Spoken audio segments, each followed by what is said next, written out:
Hello people, welcome back to the channel. It's Chrissy Sawyer here. I want to kind of do a broad brush overview energy because there's so much astrology going on at the moment that to drill into it would be a series of 1 hour long videos, which I don't want to make and which I don't want to subject you to. So I've gone back to a deck that I haven't used for yonks. It's such a great deck. And I've just kind of set the intention of big picture. And it's given me 3 cards to begin the reading. Because we're in, so, this is gorgeous. I just noticed the underlying card. Oh, wow, this really is the big picture. Yeah, okay. All right, beautiful, thank you. Beautiful. Okay, we have planets going direct this week. Bear with me. So Mercury, Jupiter and Saturn are all going direct. Mercury will then go into a shadow phase, which is kind of the tail end of the retrograde that we've been in. I'm going to be doing a lot of that. I don't know about you, but I'm in an energy where I am in the void space whilst fully conscious, and it's kind of new. So I'm just allowing this pervasive nothingness to flow through me, and I feel nothing. And it's nothing. It is unconditional. So what do I mean when I say that? I mean, it's not subject to the conditions of it's good or it's bad, it's right or it's wrong. It's just this void. And it's emptiness. So I'm just noticing that I'm holding that. I can get there when I meditate, but I'm holding that whilst fully conscious. I'm noticing that's a shift. So three patterns. I did say. So I meant to say planets then. I'm sorry if the glare on my glasses is too bright. I'm turning the screen light down really, really low. So I meant to say planets and I said patterns. And it's a discussion I've been having with myself. This rising desire to punch through astrology altogether and to tear down the facade of archetypes. So let's call them patterns. 3 patterns going direct. So I'm just staying with it while I'm in the dance, but my blinkers are off to punching through the astrological system altogether and to see what's beyond.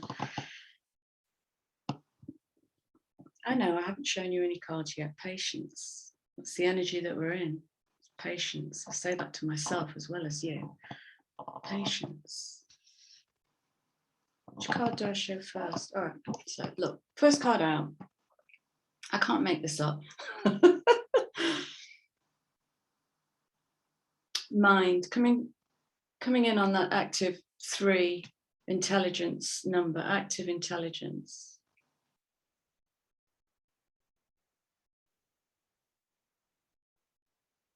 And you all know about a Mercury retrograde. I'm not going to bore you with it, but it's a revisit.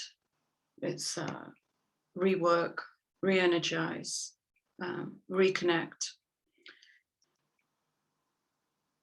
so that we can elevate the way that we process the same situation with the learning that we've done since the beginning of the cycle. All right, so it's to elevate the mind, to bring that higher Uranus mind to the lower Mercurial mind.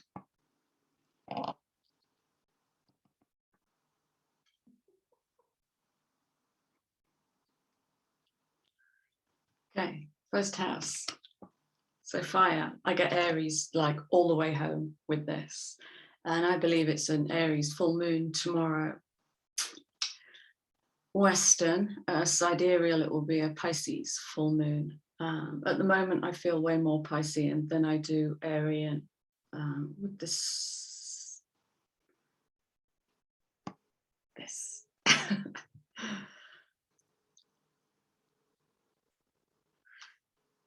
Okay, so the message I'm getting with this card is kind of from now-ish to January or February 22 is the kind of laying down of a new foundation, and that's going to come in on this initiatic 10 energy. We're in a 10-month. And if we're talking about desire, then are we talking about the rebirth of what is true desire? Is there a true desire or an egoic desire? Okay, Mercury, Uranus. Where am I creating from? That's been a question I've seen all over the work I've done in the last week, 10 days. Where am I creating from? What's coming up more than seldom is the remnants of the old program of we're creating from fear, lack, and poverty. All right, I'm going to draw some archetype cards and just see what we're dancing with. But there's a real challenge here in this initiatic fire to take another path. And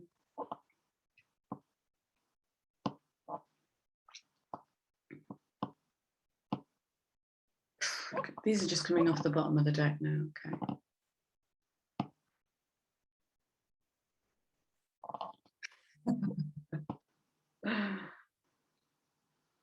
Yeah.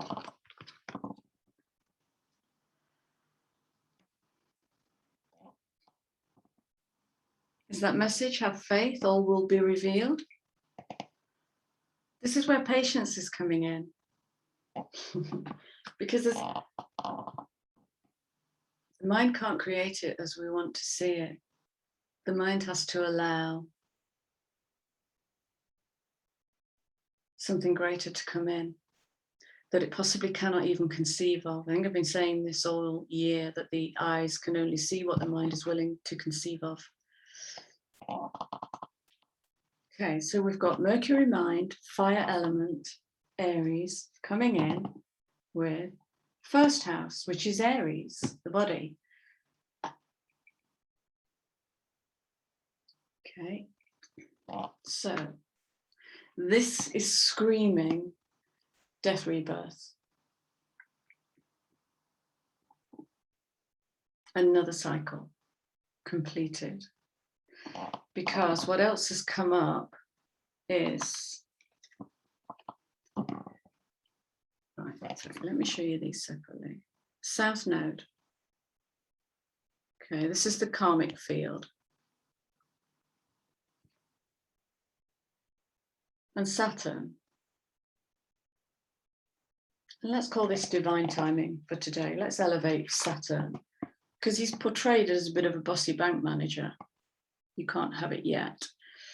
Or a bossy CEO, but what if Saturn is something more elevated than that? What if Saturn is bringing in divine timing, where the cogs in the wheels of coalescence are happening without our interference? This is the elevation of desire. There's something, I can really see into something new coming in here. The nodal axes points are going to change. So the nodal axis is calculated on the ecliptic. I learn these things and I forget them immediately. So if it interests you, do your research. So the north-south node has been in Sag South, Gemini North, or in true sidereal, that will be Taurus North, Destiny, Ophiuchus South. Either way, for anybody on that southern part of the wheel, it's been a year. Sag, Scorp, Ophiuchus have done a ton of shadow work. I think everybody's done a lot of shadow work. So they're going to be changing. They're in place for about 18 months, and then the axis changes. So they'll be going to Cap,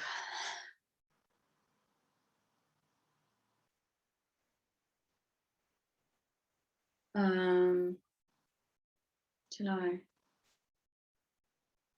can't, my brain stopped working now, but they'll be moving out. Okay, so we're coming, the South Node is coming out of Sagittarius. All right, so let's just hold those cards in there. I can kind of see. That's interesting because the card under the South Node is Sagittarius. Right, stop drawing those cards. I want to play with archetypes. I'm curious which archetypes in the collective, big picture, and let's go into 2022.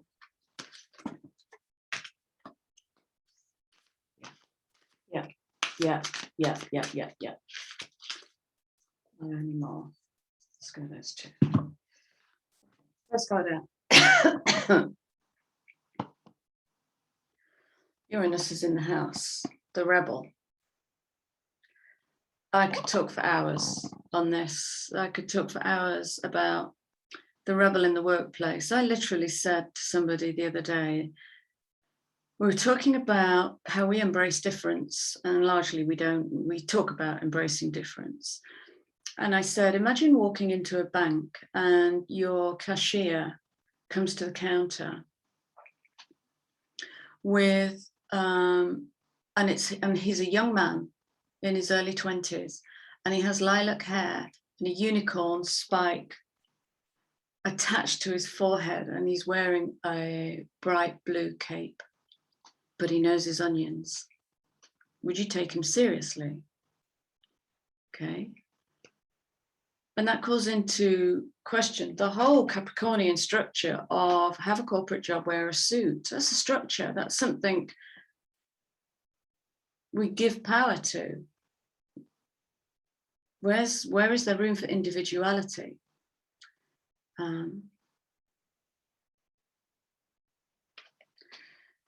Well, there is the room. And rebellion takes courage and playfulness. So we've been resurrecting the child. Okay. Courage has been in so many readings recently. And it's about finding our own. Oh, there are 3 cards. I've just seen this one. That was hiding.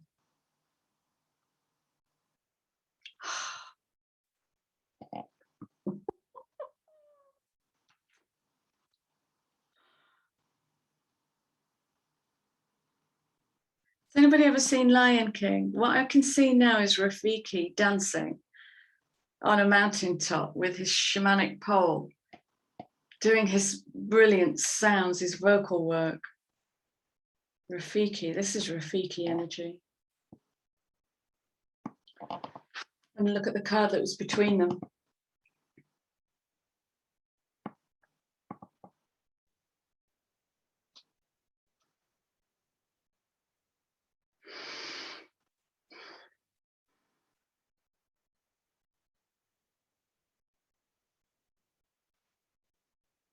I'm a bit speechless at this. Bear with me.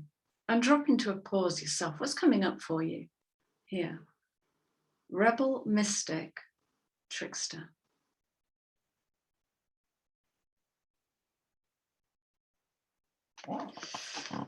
And, you know, this is challenging authority, right? So I've just challenged the perceived authority of Saturn.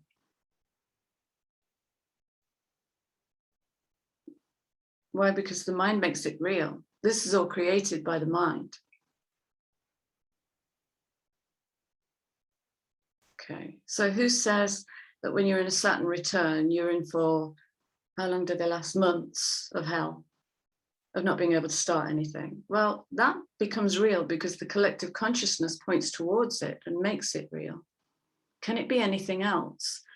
Is there anything that we can gently rebel against, courageously rebel against? Well, Saturn, my personal wish is to uplift you, is to really bring down divine timing, faith, trust, belief, knowing.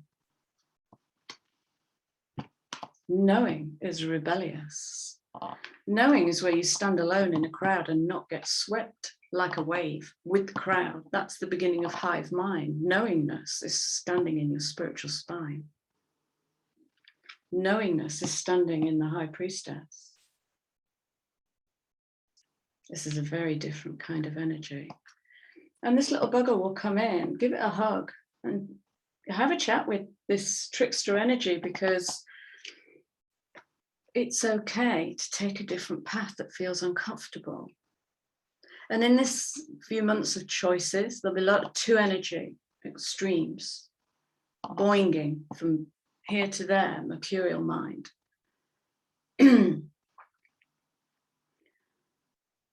Choose something that feels unfamiliar, willfully, courageously. These are tiny little things, tiny little things.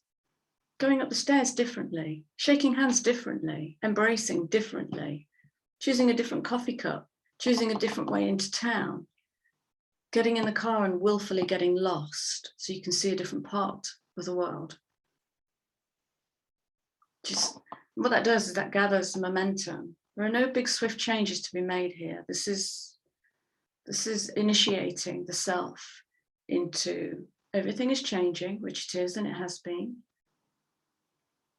And just being kind of in flow with that. Being in flow is being blindfolded.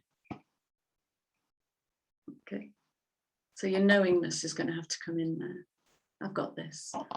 I didn't get here by no mean feat. You know what it takes to incarnate into matter? From a physics point of view, it's spectacular. Right, so trickster, mystic, and rebel. Yeah, even the trickster is talking about predictable behavior, okay? But the rebel wants to be unpredictable, maybe a bit volatile. Maybe shake the system up a little bit and cause people to go, ooh, Okay, so it's all initiatic energy. Apart from the South Node, this is mostly initiatic energy. So the big message is, what do you want to initiate? What is it you want to? What is it we want to initiate? Where am I pulling from? Okay, let's go to these.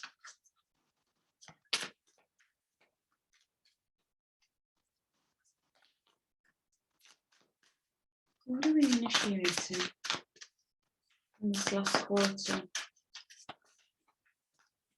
2022?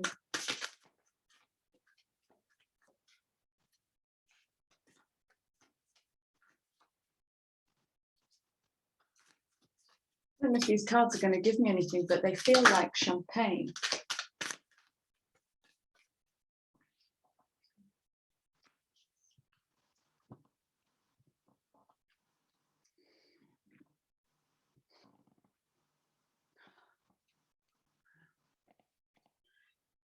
Okay, so we have transformation at a cellular level.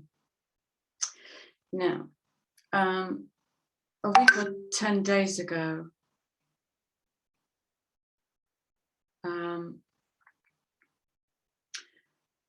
we had sorry, I am on airplane mode, but Mercury, I'm going to blame Mercury. Those messages shouldn't be coming through.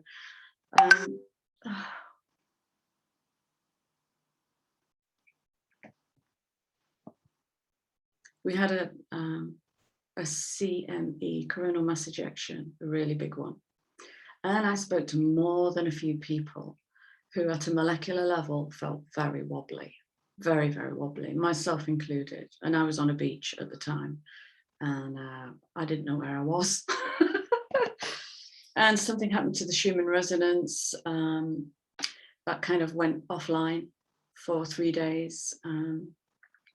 So something, again, October is just full of fire, fire, fire. Now, the sun affects us with photonic light. So when the sun has a CME, we have this burst of photonic light that comes in at a cellular level. Now, how do we process that? Well, we get a bit wobbly and we lie down. Or we be with it. Okay.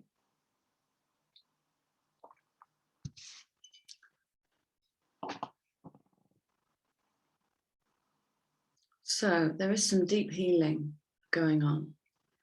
And there's a question there about how you honor it and how you hold it.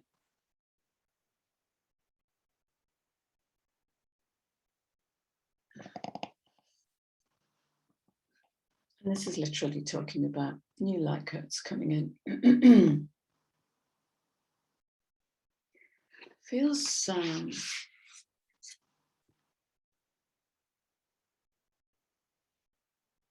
it's like priestess energy, this. So remember, this reading is for kind of the last quarter into 2022. So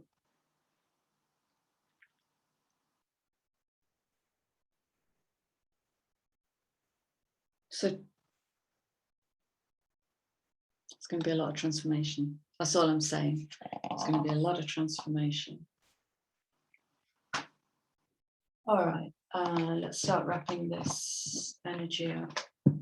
Just noticed the underlying archetype card. So Rebel was the first one out, and the underlying card is Fool. This is the beginning of a new soul journey. This is the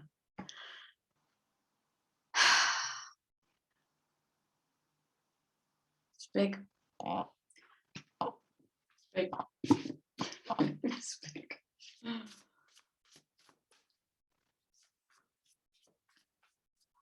I want to put my neck on the block because I've been having this thought for about 5 years now.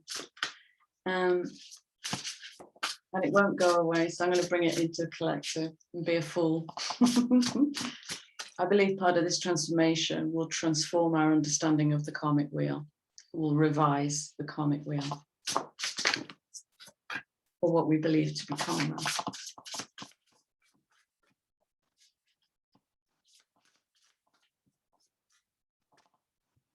Yes.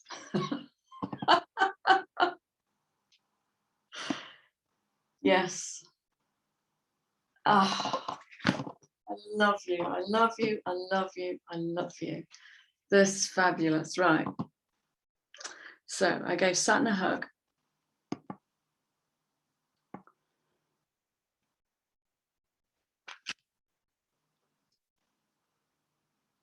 And this is full energy that I'm dancing in. Is, you know, who is anybody to say that Saturn is Saturn and Mercury is Mercury? It's just the collective consciousness who's pulling down from the coalescence and creating a paradigm and applying it to something. It's projection of the mind. Projection of the mind makes it real. Projection of the mind tells me I'm holding a piece of card with a picture on it. Okay. So what can you point your mind towards in a different way? What can you challenge in yourself and elevate in a different way? 23.5 is change.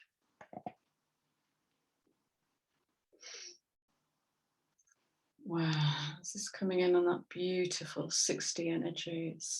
I associate this with the cosmic heart,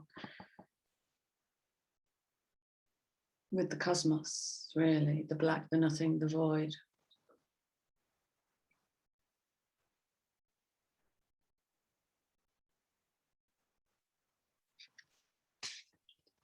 Wow. Yeah, turning the wheel, really turning the wheel.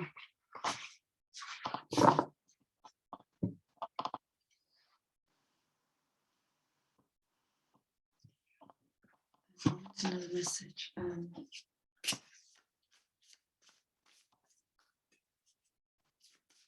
curious, what is assisting us right now?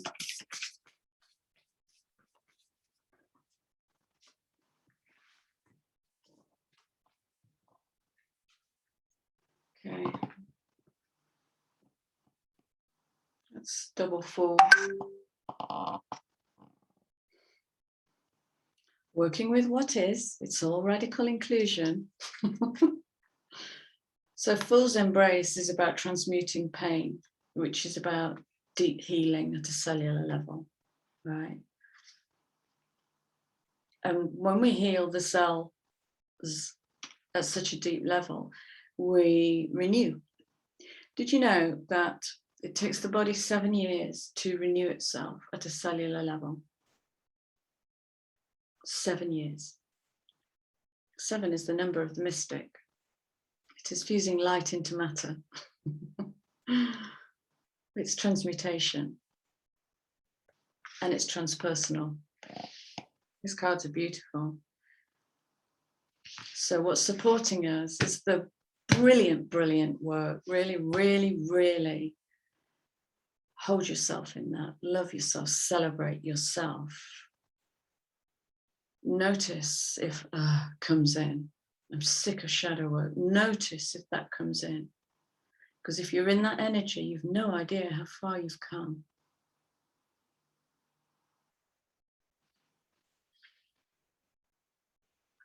What's supporting us?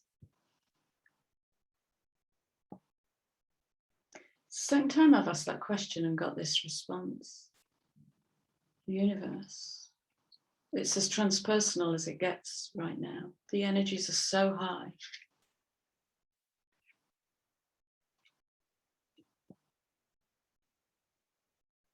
And you are the universe, by the way.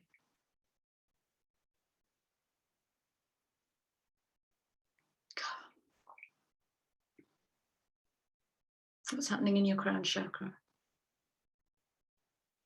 What's happening in your body?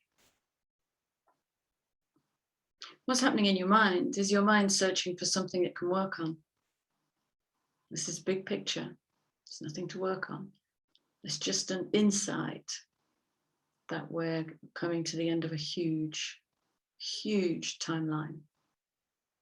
Big picture, right up the fractal. And the deep healing is the healing of the Capricornian, patriarchal, limited, old Saturnian ways. I feel amazing, I've got to say.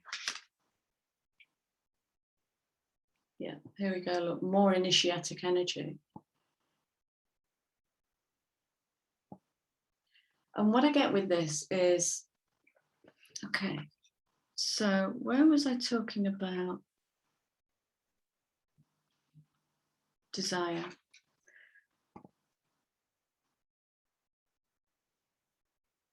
So when I work with business people, I ask this question a lot.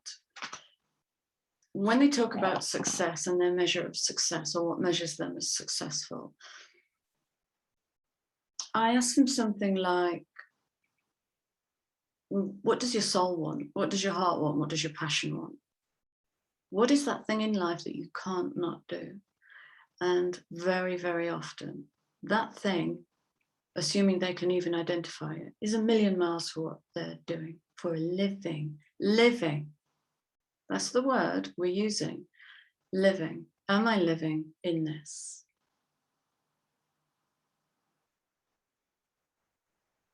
Am I thriving in this, or am I surviving? So again, look, we have initiatic energy coming in. This is more fire, even though it's shown in this deep water, which actually feels quite Libran, quite balancing that fire and water. Because as we move into full energy, we're going to rebirth that. It's a true desire, it's a true passion. It's the thing you can't not do, all right? And that's good. As that pushes you into full energy, you're going to have to become a bit of a rebel, because that might not fit in with the hive mind, with the collective to which you belong, if you belong to a collective. It might look different. And patience, don't go running ahead. Be with this. We're still transforming and transmuting. Bringing in more light into the physical body.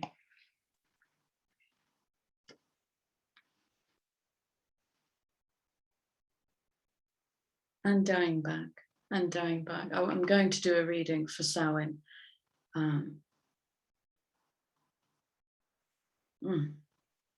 Her energy is coming in beautifully, really, really beautifully. So I'll do a separate reading on that. All right, let's wrap this up. Did I say that 10 minutes ago? I think I did. Let's wrap this up, please. That's the final message. Give to this lovely family. Final message, please, for this time.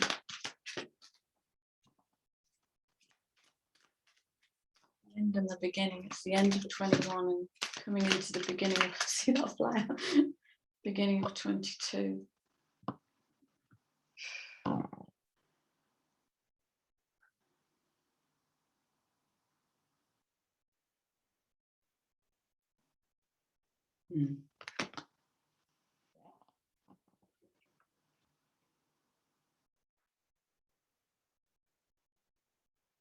Big.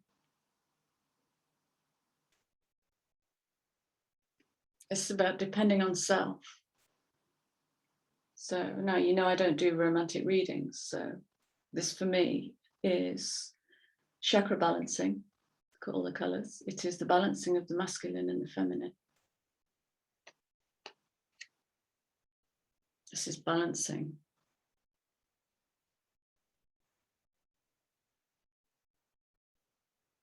It's a new way of coming into aloneness. In aloneness, we either have ourselves or we don't. We either hold ourselves or we don't. In aloneness, we can feel the rich territory of where we feel empty. We can feel into what we perceive as missing. Again, it takes courage to go there. It's this kind of work, and I only work at very, very deep soul levels.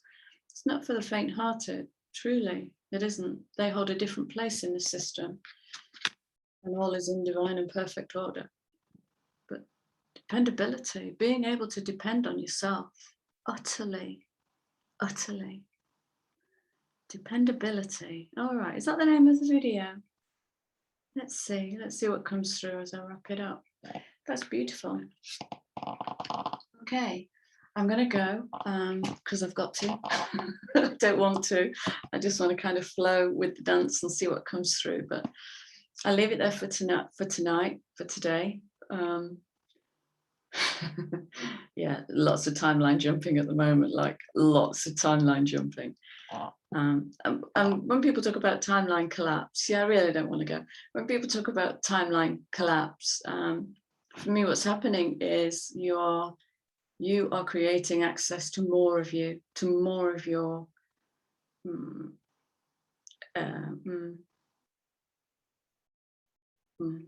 experiences, to more of your experiences. Okay, I really am going to go now. I love you guys. Thank you for being here. Please like, share, subscribe, drop me a comment, and I'll see you all again soon. Happy full moon tomorrow. Bye.